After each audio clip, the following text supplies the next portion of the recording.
Direction générale de la communication de l'Église méthodiste unie Côte d'Ivoire. Campagne de sensibilisation contre la Covid-19. Église méthodiste unie Côte d'Ivoire. Peuple de Dieu, population vivant en Côte d'Ivoire. Que tu crois, que tu doutes, la Covid tue. Respectons les mesures barrières, car nos vies en dépendent. Stop Covid-19.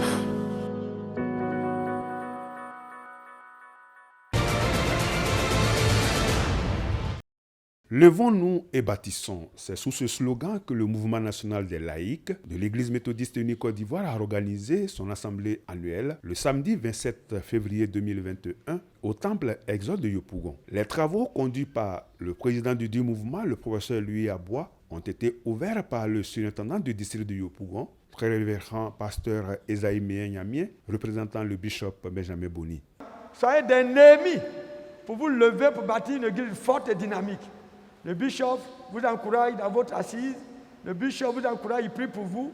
Et que de vos travaux sortent des résolutions qui puissent booster notre église à aller de l'avant. Dieu vous bénisse.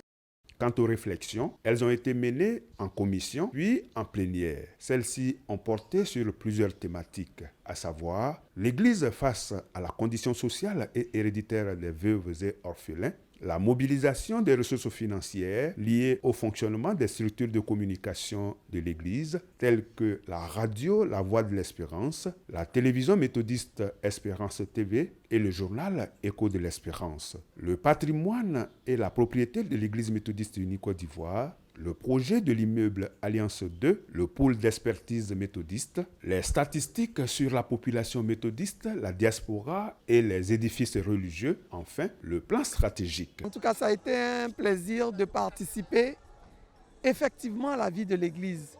Cette assemblée nous a permis de faire le tour. Je travaillais en commission, je faisais partie de la commission statistique et pool d'expertise. Nous avons lancé les bases, parti depuis ce qui a déjà été fait et nous avons travaillé le plan stratégique et ça va nous permettre de mener la vie de l'Église. Donc c'est vraiment avec joie que j'ai participé à ces assises et je suis très heureuse. Nous avons pris part à cet AG ordinaire des laïcs. Nous en sommes heureux. Avec les délégués, nous avons eu à faire des commissions, nous avons entré en commission et nous pensons que le résultat a été fructueux. Je n'ai pas à dire satisfait parce que je venais avec une délégation de 10 personnes, de 10 délégués. Et j'en suis fier. Quant au président du mouvement national des laïcs, il s'est satisfait du niveau élevé des échanges enrichissants, ce qui participe pour lui au dynamisme des bâtisseurs de l'Église. L'Église méthodiste unie Côte d'Ivoire a adopté un plan stratégique 2017-2020. Et pour sa mise en œuvre, l'Église a besoin de ressources humaines, et notamment les laïcs. Et l'Église a ouvert des chantiers. Ensemble, nous avons arrêté des stratégies qui vont permettre à l'Église, n'est-ce pas, de se doter, n'est-ce pas, d'un listing, des bases de données fiables. Parce que lorsque nous sommes en face de bailleurs de fonds, nous avons besoin de leur fournir des données qui puissent leur permettre de nous venir en aide, n'est-ce pas, j'allais dire dans des qu'on appelle proportions intéressantes au niveau même de ce que l'Église espère pour promouvoir le développement holistique. Donc ce sont ces axes, n'est-ce pas, autour desquels s'est articulée cette session laïque extraordinaire qui va nous permettre de préparer, n'est-ce pas, la 16e conférence annuelle de l'Église méthodiste unie Côte d'Ivoire, bien sûr les assises ordinaires de cette 16e conférence dans des bonnes dispositions. Comme à l'ouverture, c'est le très révérend pasteur Esaïe Méen-Yamien qui, au nom du bishop Benjamin Boni, président de la conférence annuelle de l'Église méthodiste unie Côte d'Ivoire, a dit le mot de clôture. Au total, 125 délégués laïcs venus des différents districts ont participé à cette assemblée annuelle 2021. Les conclusions de ces assises seront soumises à la 16e conférence annuelle ordinaire pour décision.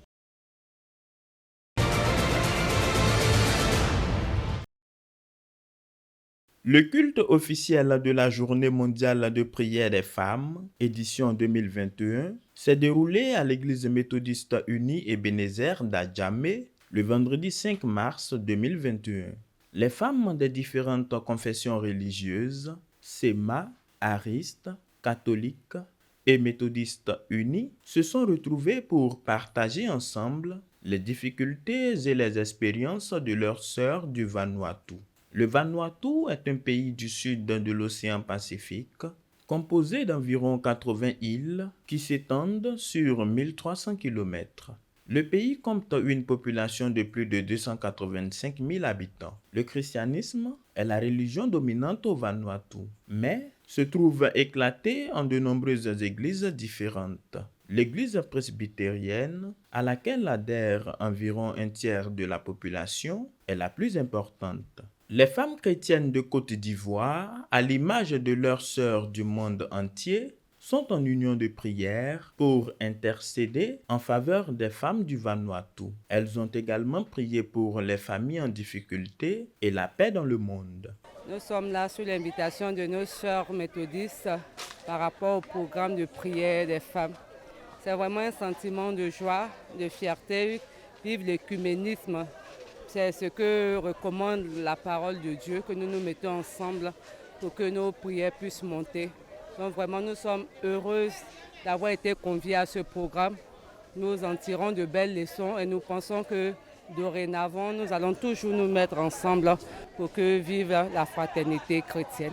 Je félicite d'abord toutes ces personnes qui ont organisé et je dis merci à l'Église méthodiste de nous avoir associés à cette prière. Et ces genres de prières, ces genres d'activités permettent à la femme de se former.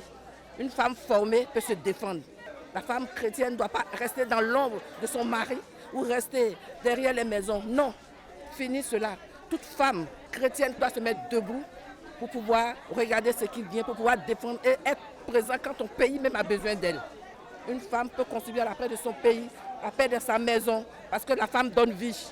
Le bishop Benjamin Boni, président de la conférence annuelle de l'Église méthodiste unie Côte d'Ivoire, a honoré de sa présence cette célébration. Il était accompagné du professeur Louis Abois, président national du mouvement des laïcs de l'Église méthodiste unie Côte d'Ivoire. Le bishop a rendu un vibrant hommage aux femmes, non sans saluer leur élan de solidarité. Frères et sœurs, cette occasion donc de prière communautaire pour les femmes dans le monde, eh bien, Dieu nous la donne pour nous interpeller, pour nous dire qu'il y a lieu d'avancer, il y a beaucoup de choses à faire. Dieu nous dit qu'il nous aime tous, hommes et femmes, et qu'il doit avoir synergie de pensée, de parole, d'actes, pour que le monde que Dieu nous aide à construire connaisse un équilibre, connaisse une vie harmonieuse pour le sourire de tous et de toutes. Une offrande spéciale a été faite pour soutenir les femmes du Vanuatu et les peuples en difficulté. Pour Marceline Beda, présidente de l'Union des femmes de l'Église méthodiste unie Côte d'Ivoire, cette journée vient renforcer l'unité des femmes chrétiennes de Côte d'Ivoire en vue d'être efficace dans l'évangélisation de la parole de Dieu. C'est une plateforme où on vient avec ses difficultés, on exprime ses soucis, ses besoins. Et toutes les femmes du monde entier, le même jour, nous prions pour le pays donc, qui a fait la demande en présentant une liturgie. Donc, je lance l'appel à toutes mes sœurs pour leur dire qu'il est avantageux de prier pour les autres, pour qu'à leur tour, elles prient aussi pour nous, puisque nous, les Ivoiriens, nous avons aussi nos réalités, nos difficultés. C'est la révérende pasteur Marlise Kofi, aumônière de l'Union des femmes de l'Église méthodiste unie Côte d'Ivoire, qui a donné le message de cette journée de prière. Elle a axé sa prédication sur le thème « Bâtir sur des bases solides ». Thème extrait de l'Évangile de Matthieu chapitre 7, versets 24 à 27. Cette lecture biblique a été faite sous forme de mise en scène pour éveiller la conscience des décideurs face à la situation économique et sociale de la femme.